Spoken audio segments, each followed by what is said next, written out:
Cube Radio. En direct à LCN.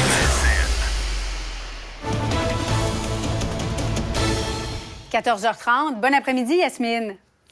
Bon après-midi, Julie. Alors, ça s'est passé un petit peu plus tôt aujourd'hui. La ministre à Ottawa, Pascale Saint-Onge, qui était invitée devant le comité du patrimoine pour parler de cette nouvelle entente entre le gouvernement fédéral et Google, 100 millions de dollars par année pour les médias canadiens. Et il y a une députée conservatrice de l'Alberta qui a insisté à 2 reprises pour que la ministre lui réponde en anglais. Alors, on va écouter la députée conservatrice, suivie de la réaction de Pascale Saint-Onge. I noticed that you answer my questions in French, but other English questions you answer in English if they're from your Liberal colleagues. I realize it's completely your choice. We're a bilingual country. But if at all possible, I'd love to have it. Rappel au règlement, Madame la Présidente. Rappel au règlement, Madame la Présidente.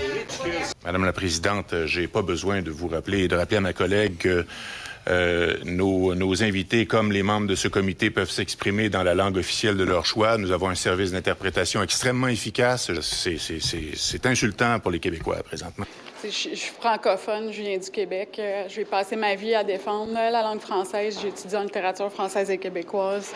Je trouve ça très insultant. Je trouve ça problématique qu'en 2023, il y a un parti politique qui ne semble pas comprendre cette importance-là de la dualité linguistique et aussi du fait français. Puis qu'on ait des commentaires comme ça, là, c'est complètement déplacé. Alors, la députée conservatrice s'est depuis excusée. Comment tu interprètes ce qui s'est passé, cet incident, Yasmine?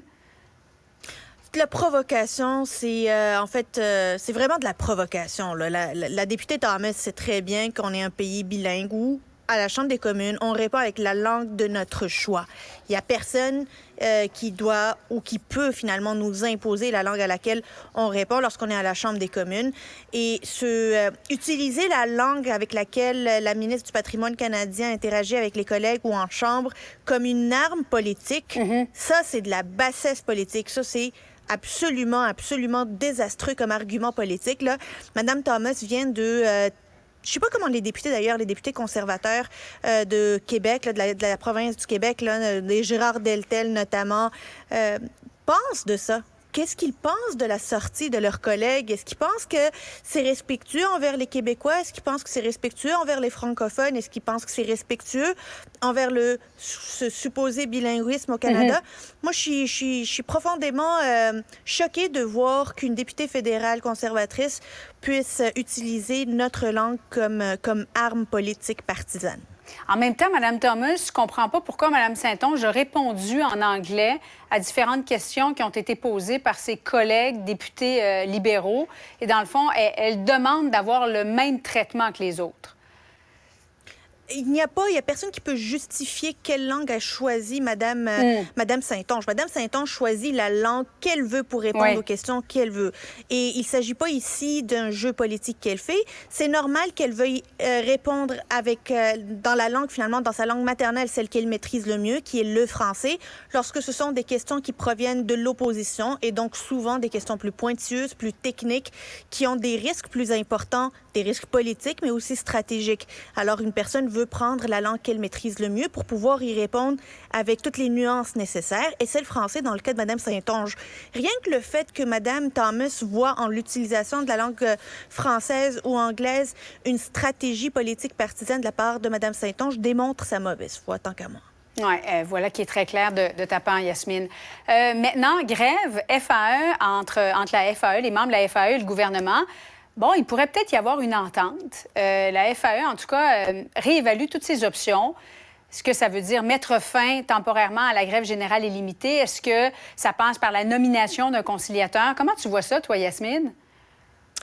C'est un peu trop tôt. C'est un peu trop tôt pour pouvoir dire où est-ce que la FAE va partir, parce que là, elle va avoir sa rencontre avec tous les syndicats, disons, plus locaux qui sont dessous d'elle. Puis on voit déjà là, qu'en Outaouais, ça passe pas l'arrêt de la grève, qu'à Montréal, ça passe pas l'arrêt de la grève. Donc, il y a plusieurs syndicats locaux qui disent non, regarde, on va continuer, on est en grève générale illimitée, puis on va continuer. Donc, est-ce que l'opinion majoritaire est celle de dire il y a eu assez d'avancées dans l'étape de négociation qu'on pourrait retourner au travail, le temps de voir si ça continue d'avancer, quitte à revenir en grève générale illimitée si ça bloque, à voir suite à cette rencontre-là.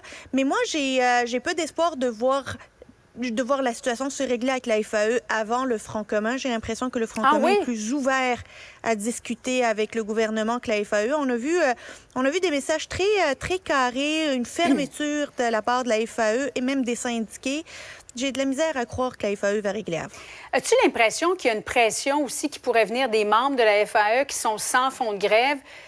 Mario en parlait dans le cadre de son émission plus tôt ce matin. Le vote de grève s'est tenu en mai dernier. Ça fait quand même un bon bout de temps, Yasmine. Et là, on voyait ce matin dans le journal, il y a plusieurs enseignants qui s'offrent disponibles pour faire du tutorat, pour tenter de joindre les deux bouts. Est-ce qu'il ne pourrait pas y avoir une pression qui s'effectue actuellement de la part des membres liés à la FAE? Évidemment. Quand on vote au mois de mai, on est loin de croire qu'une grève générale illimitée va être déclenchée la veille de Noël, alors que les plus grandes dépenses de l'année vont avoir lieu principalement. Là, je pense que les membres voteraient peut-être autrement, surtout lorsqu'ils voient comment c'est géré de l'autre bord au Front commun. Pas sûr que le vote serait le même. Peut-être que la FAE va être obligée d'aller rechercher de nouveaux mandats de grève. Et si jamais elle n'a pas les mêmes mandats, ben là, ça va être difficile à expliquer. Ça va être un désaveu des dirigeants syndicaux actuels. Yasmine Abdel-Fadel. Merci, Yasmine. Bon après-midi à toi.